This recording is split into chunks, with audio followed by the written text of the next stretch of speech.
Hello, good morning students. अब तक मैंने जितने भी क्वेश्चंस आपको करवाए हैं, आई थिंक सो कि आप लोगों को क्लियर भी हो गए होंगे और आपने अपनी नोटबुक्स में कर भी लिए होंगे। आज हम अपने आगे इलस्ट्रेशंस को शुरू करेंगे, जो कि आपकी इलस्ट्रेशन 17 तक मैं आपको करवा चुकी थी। आज जो आपने इलस्ट्रेशन करनी है that is your 18th illustration. 18th illustration को करने से पहले मैं आपको कुछ फॉर्मूले बताऊंगी as regarding to the desired profit. Desired profit का मतलब है कि जो सेल है, कितनी सेल होगी, डिज़ायर मीन आप कितना प्रॉफिट चाहते हैं। डिज़ायर का मतलब है इच्छा है। मीन अगर मान लो आप 20,000 का प्रॉफिट चाहते हैं तो उस 20,000 के प्रॉफिट को लेने के लिए आपको कितनी सेल करनी पड़ेगी, मीन वो सेल क्या होगी उस डिज़ायर्ड प्रॉफिट को। ये आपके पास है, लेकिन आपको ये निकालना है।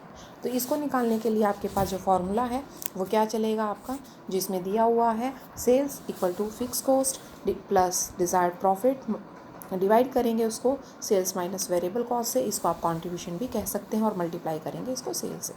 ठीक है, इसी का दूसरा फॉर्मूला जहाँ पर आप सेल से इसको मल्टीप्लाई नहीं करते वो हो सकता है, और कंट्रीब्यूशन कीजिएंगे आप इसको पीवी रेशो में कर सकते हैं, क्योंकि पीवी रेशो का भी वही फॉर्मूला जाता है कंट्रीब्यूशन अपॉन सेल। वो सेल आपकी ऊपर चली जाएगी।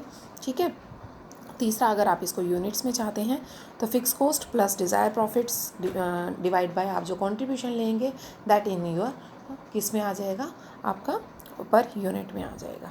तो आप पर यूनिट के बेसिस पर भी यहाँ पर निकाल सकते हैं। उसके बाद इसका जो सेकंड फार्मूले अप्लाई होते हैं इसके अंदर, वो कौन कौन से होते हैं, वो होते हैं कि व्हेन जब आपका डिज़ायर्ड प्रॉफिट जो है पर यूनिट गिवन होता है तो उस केस में सेल कैसे निकालनी है। तो उस केस में आपको फार्मूला अप्लाई करना है ये वाले कि फिक्स कॉस्ट को सेलिंग प्राइस पर यूनिट से मल्टीप्लाई करके डिवाइड करना है कंट्रीब्यूशन और पर यूनिट, और उसमें से माइनस कर देना है प्रॉफिट पर यूनिट। ठीक है, तो आप इसको एक शॉर्टकट फार्मूले में भी लिख सकते हैं, ये आपको दिया हुआ है शॉर्टकट में। उसके अलावा अगर आप दूसरा फार्मूला अगर इसका देखना चाहते हैं तो वो ये होता है fix cost divide by contribution per unit minus S, जो अब यहाँ पर प्रॉफिट है दैट इज़ पी से शो किया गया है, तो प्रॉफिट पर यूनिट। ओके, अब चलें क्वेश्चन करते हैं हम लोग। क्वेश्चन में क्या है, calculate sales in rupees for desire profit on the basis of following information. Fix cost है, सेल्स है, वेरिएबल कॉस्ट है, desire profit. I think so कि फॉर्मूले में यही चारों चीज़ें चाहिए होती हैं। पुट करिए और निकाल लीजिए। दूसरे केस में बी पार्ट में क्या बोला है, फिक्स कॉस्ट है, डिज़ायर प्रॉफिट है, पीवी रेशो है। यहाँ पर आप पीवी रेशो का सेकंड फार्मूला यूज़ कर सकते हैं और सिंपली पुट कर निकाल लीजिए। फिर फिक्स कॉस्ट है, सेलिंग प्राइस पर यूनिट है, वेरिएबल कॉस्ट पर यूनिट है, डिज़ायर प्रॉफिट है पर यूनिट, तो आप इसके बेसिस पर भी यहाँ निकाल सकते हैं। उसके बाद इलस्ट्रेशन 19 है, calculate the sales of the unit और desire profit on the basis of following information. Fix cost, desire profit, selling price per unit and variable cost आपकी आती है। अब इन्हीं सभी चीज़ों से आप क्या निकाल सकते हैं, आप ना सेल्स निकाल सकते हैं, क्योंकि फिक्स कॉस्ट प्लस प्रॉफिट जो है divide by contribution per unit, वो लगाकर आप इसको सोल्व कर सकते हैं। सेल्स यूनिट में fix cost divide by contribution per unit minus कर दीजिए प्रॉफिट, वहाँ से भी आप निकाल सकते हैं। ये बी पार्ट में जो आपको दिया हुआ है फिक्स कॉस्ट, कंट्रीब्यूशन पर ही डिज़ायर प्रॉफिट। कहने का मतलब इन दोनों क्वेश्चन में वो सारी चीज़ें दी हुई हैं जो आपके फॉर्मूलों में होती हैं, यहाँ कुछ भी निकालने की आपको ज़रूरत नहीं है। उसके बाद इलस्ट्रेशन 20th पर पहुँचिए। 20th इलस्ट्रेशन में वो क्या कहता है कि given fix cost 8,000, profit earn आपने 2,000, प्रॉफिट आपको 2,000 का चाहिए। ब्रेक इवन सेल जो है आपकी वो कितनी है, वो आपको दे रखी है 40,000। Find the actual sale. B part जो है वो दूसरा है, पहले ए पार्ट को करते हैं। वो कहते हैं ब्रेक इन पॉइंट्स निकालिए। ब्रेक इन पॉइंट में fix cost divide bye PV ratio कर लीजिए, वहाँ से आपके पास क्या आ जाएगी, वहाँ से, क्योंकि देखो ब्रेक इन पॉइंट उसने क्या बोला है 40,000 पर है। 40,000 क्या मीन पीवी रेशो आपको यहाँ पर नहीं पता है। ठीक है, तो इस क्वेश्चन से आपको पहले तो पीवी रेशो निकाल लीजिए। पीवी रेशो आ गया 20%। अब आपको एक्चुअल सेल चाहिए है।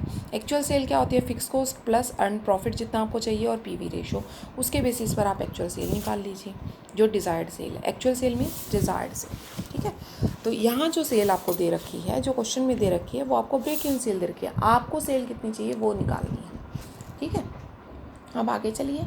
आगे सेकंड पार्ट में वो क्या कहता है, सेल्स है 10,000 यूनिट है, 10 रुपये के हिसाब से वेरिएबल कॉस्ट है, कंट्रीब्यूशन, फिक्स एक्सपेंसेस हैं आपके 30,000 के, और फिर आपका लॉस आ जाता है। तो what sales to be required for break even point, mean break even point पर कितनी सेल होगी, वो सेल निकालिए जहाँ पर ब्रेक इवन पॉइंट होगा। ठीक है, तो सबसे पहले फिक्स कॉस्ट आपको दी हुई है, तो ब्रेक इवन यूनिट्स में आपको निकालना है। तो fix cost divide by sales price per unit और वेरिएबल कॉस्ट क्वेश्चन में दी हुई है। मीन 15,000 यूनिट पर आपकी क्या आ जाएगी, ब्रेक इवन सेल आ जाएगी। लेकिन वो 15,000 यूनिट तो आप कहते हैं रुपीज़ में निकालना है, तो रुपीज़ में अगर आपको निकालना है तो आप क्या करेंगे, fix cost multiply by sale price per unit divide by contribution per unit. तो आप ये करके 1,50,000 करिए। ठीक है, तो यहाँ से आपकी रुपीज़ में आ जाएगी। क्लियर है? दोनों में निकालनी है, यूनिट्स में भी निकालनी है और रुपीज़ में भी निकालनी है। ठीक है, अब इलस्ट्रेशन 21 पर चलिए। वहाँ पर कहता है find out the following data. Break even निकालना है रुपीज़ में, number of unit sold to earn the profit of, यहाँ पर 60,000 का आपको डिज़ायर प्रॉफिट चाहिए। नीचे सारी इन्फॉर्मेशन है, क्या क्या है, सेलिंग प्राइस आपको दे दिया, वेरिएबल कॉस्ट दे दी, वेरिएबल सेलिंग प्राइस दे दिया, दोनों को ऐड कर दीजिए, ये 14 रुपये वेरिएबल कॉस्ट हो जाएगी आपकी। फिक्स फैक्ट्री ओवरहेड है 5,40,000 के, फिक्स सेलिंग है आपके 252 के, तो 540 और 252 इन दोनों को ऐड कर दीजिए, ये टोटल आपकी फिक्स कॉस्ट हो जाएगी 7,92,000।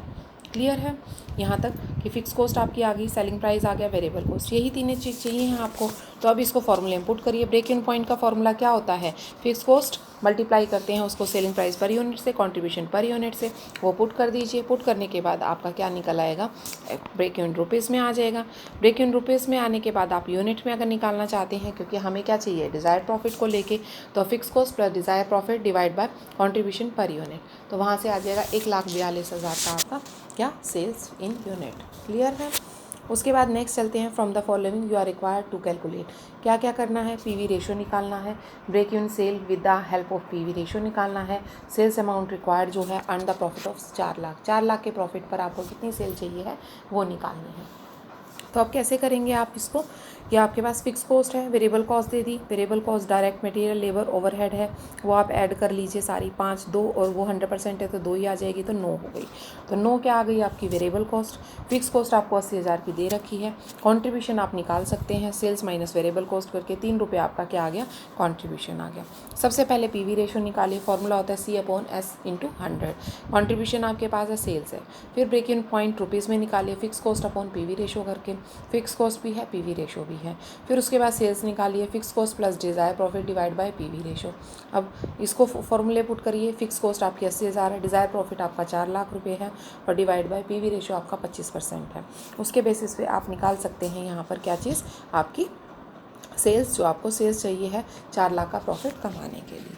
तो ये था आप लोगों के क्वेश्चंस जो बेसिकली इससे रिलेटेड है। अब आता है कि अगर आप फिक्स कॉस्ट या वेरिएबल कॉस्ट में कोई चेंज करते हैं तो उसकी वजह से ब्रेक इवन पॉइंट्स में या जो आपका सेल्स है उसमें क्या क्या चेंजेस होते हैं, ये बेसिकली हम करेंगे।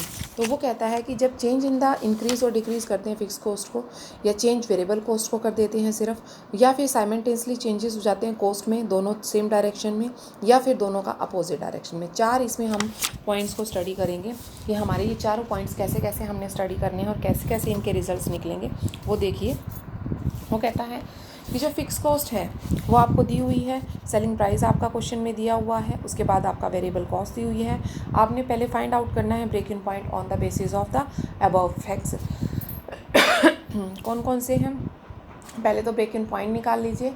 फिर सेकंड नंबर पर आपका क्या दिया हुआ है कि state for the break even point under the following cases. अब इन सभी केसेस में आपने निकालना है कि जब हम फिक्स कॉस्ट को बढ़ा देते हैं, वेरिएबल को बढ़ा देते हैं, फिक्स कॉस्ट को घटा देते हैं, वेरिएबल को घटा देते हैं, फिक्स कॉस्ट वेरिएबल कॉस्ट को दोनों को बढ़ा देते हैं, और फिर हम एक केस में क्या करेंगे, दोनों को हम क्या करते हैं, एक को बढ़ाते हैं और एक को घटा देते हैं। मीन हम उल्टा पुल्टा करेंगे। ठीक है, तो कहने का मतलब है इस क्वेश्चन से आपको जो ये लास्ट में मैंने अभी जो रिसेंटली बिल्कुल अभी जो ये बात बताई है मैंने, ये वाली चीज़ जो ये आपको बहुत अच्छी तरह से क्लियर हो जाएगी, ये वाले पॉइंट्स। ठीक है, तो अब हम इनको करते हैं।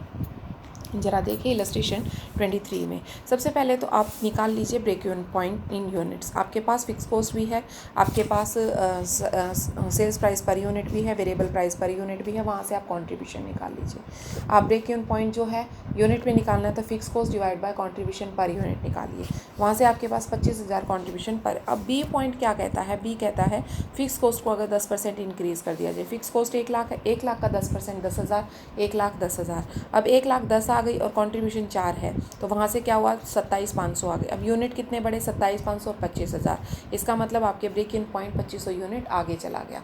ठीक है, उसके बाद नेक्स्ट क्या आता है थर्ड, वो कहता है कॉस्ट इंक्रीज़ बाय 10%। अगर आप वेरिएबल को बढ़ाते हैं, अब वेरिएबल कॉस्ट कितनी है, 6 का 10% आप बढ़ाते हैं, 6 रुपया 60 पैसे होगी। उससे कंट्रीब्यूशन क्या हो गया, 4 की बजाय 3 रुपये 40 पैसे आ गया। अब ब्रेक इवन पॉइंट क्या हो जाएगा आपका, बढ़ जाएगा। बढ़ने का मतलब वो 29,412 आ गया। अब वैसे 25,000 था तो इसका मतलब 4,412 का ब्रेक इवन पॉइंट क्या हो गया, इंक्रीज़ हो गया। ये इफ़ेक्ट्स हैं कि फिक्स कॉस्ट के इंक्रीज़ होने से ब्रेक इवन पॉइंट पर क्या इंक्रीज़ हुआ, ब्रेक इवन पॉइंट जो है आपका इंक्रीज़ हो गया। वेरिएबल कॉस्ट के इंक्रीज़ होने से भी ब्रेक इवन पॉइंट क्या हो गया, इंक्रीज़ हो गया। अब हम करेंगे फिक्स कॉस्ट के डिक्रीज़ होने से जो ब्रेक इवन पॉइंट है वो क्या होता है, डिक्रीज़ हो जाता है। Same as to variable cost के डिक्रीज़ होने से भी क्या होगा, जो आपका ब्रेक इवन पॉइंट है वो डिक्रीज़ हो जाता है। आप इनको कर सकते हैं। उसके बाद जो फिफ्थ पॉइंट इसमें बेसिकली वो कहता है कि फिक्स कॉस्ट जो है वो डिक्रीज़ कर दीजिए और वेरिएबल कॉस्ट को इंक्रीज़ कर दिया। देखो अभी तक तो इम्पैक्ट क्या देखा आपने, डिक्रीज़ पे डिक्रीज़ था, इंक्रीज़ पे इंक्रीज़ था, चाहे वो फिक्स कॉस्ट है चाहे वेरिएबल कॉस्ट है। लेकिन अब जो क्वेश्चन में जो फिफ्थ पार्ट है उसमें क्या कहता है, वो फिक्स कॉस्ट को डिक्रीज़ करना है, कर दिया, वेरिएबल कॉस्ट को इंक्रीज़ करना है, कर दिया। उसका ब्रेक इवन पॉइंट पर क्या होगा कि जो ब्रेक इवन पॉइंट है उस पर इम्पैक्ट क्या पड़ा कि वो इंक्रीज़ हो गया। कहने का मतलब है आपकी वेरिएबल कॉस्ट का ज़्यादा इफेक्ट होता है उस पर, वेरिएबल कॉस्ट जो है वो इंक्रीज़ ज़्यादा हो गई। ठीक है, कहने का मतलब है वेरिएबल कॉस्ट जो है वो उस पर ज़्यादा इफेक्ट डालती है। ठीक है, अब यहाँ पर क्या हुआ, फिक्स कॉस्ट तो इंक्रीज़ हो गई लेकिन वेरिएबल कॉस्ट डिक्रीज़ हुई। तो यहाँ पर डिक्रीज़ हुई है तो यहाँ पर आपका ब्रेक इवन पॉइंट भी डिक्रीज़ हो जाएगा। तो इसका मतलब क्या कहता है, वो कहता है फिक्स कॉस्ट डिक्रीज़ हो इंक्रीज़ हो। ठीक है, फिक्स कॉस्ट अगर इंडिविजुअल फिक्स कॉस्ट इंक्रीज़ होती है तो ब्रेक इवन इंक्रीज़ होता है। अगर इंडिविजुअली फिक्स कॉस्ट डिक्रीज़ होती है तो आपका ब्रेक इवन पॉइंट डिक्रीज़ होगा। अगर इंडिविजुअली आपकी वेरिएबल कॉस्ट इंक्रीज़ होती है तो आपका ब्रेक इवन पॉइंट इंक्रीज़ होगा। अगर इंडिविजुअली वेरिएबल कॉस्ट डिक्रीज़ होती है तो ब्रेक इवन पॉइंट भी आपका डिक्रीज़ होगा। ये तो थी 4 सिंपल बातें। अब वो कहता है अगर फिक्स कॉस्ट डिक्रीज़ होती है और वेरिएबल इंक्रीज़ होती है तो इट मीन्स आपका ब्रेक इवन पॉइंट इंक्रीज़ होगा। और अगर आपकी फिक्स कॉस्ट इंक्रीज़ होती है और वेरिएबल कॉस्ट आपकी डिक्रीज़ होती है तो वहाँ पर ब्रेक इवन पॉइंट आपका डिक्रीज़ होगा।